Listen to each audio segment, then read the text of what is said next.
فرخة مشوية بدون فرن. شيلي اول حاجة الزوايد اللي بتجيب زفارة دي من الفرخة، وافتحيها كده بالمقص.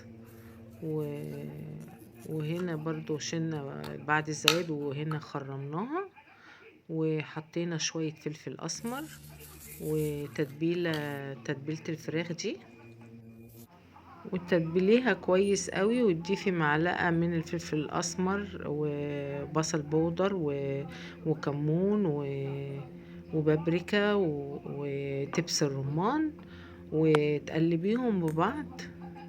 صوص كمان، صوص صوص وزيت زيتون وهرسة الشطة وليمونة، وتعصريهم وتمزجيهم ببعض كويس، وتروحي متتفلة بيها الفراخ ومنزلاها.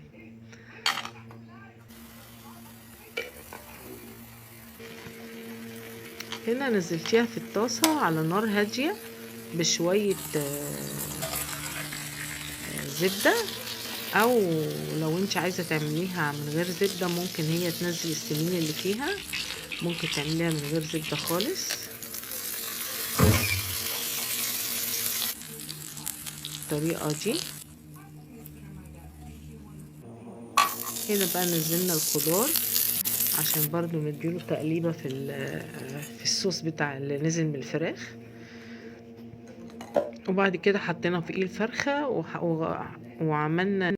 وراعي ان يكون تسوية الفراخ على نار هادية قوي، وبعد كده ولعنا فحمة وحطيناها وغطيناها عشان تدي ريحة الشوي الجميل على الأصل.